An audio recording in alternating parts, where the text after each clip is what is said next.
یو استاد اکثره وخت شاګردانو ته ویل چې دغه دین یعنی اسلام ډیر قیمتي دی. یوه ورځ د یو طالب العلم څپلۍ څیرې شوې وه. هغه موچي ته ورغلو او ورته یې وویل ته زما څپلۍ راوګنډه، د دې په بدل کې زه تا ته د دین یوه مسله وایم.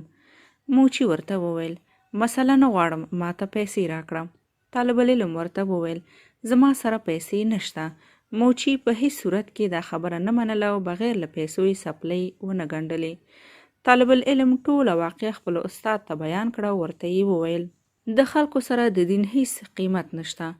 استاد عقلمند و. طالب العلم ته یې وویل ښه، زه تا ته یوه مرغلره درکوم، ته د سبزیو مارکیټ ته ورشه او نرخ یې معلوم کړه.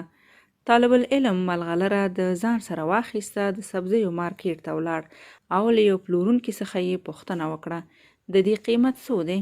هغه ورته وویل د دې په بدله کې به 2-3 لیموګان درکړم، په دغه مرغلره زما اولادونه بازي کوي. طالب العلم استاد ته راغی او ورته یې ویل د دې نرخ 2 یا 3 لیموګان دي. استاد ورته وویل ته داسې وکړه، اوس ته د دې نرخ د زرګر څخه وپوښته. هغه ولاړ او په زرګر یې چې مرغلره ولیده، زرګر هم حیران شو. زرګر ورته وویل که چیرې ته ټول دوکان زما څخه واخلې نو بیا هم د دغې مرغلرې قیمت نشم ادا کولی. طالب العلم خپل استاد ته ولاړ او ټول حال یې ورته ووایه.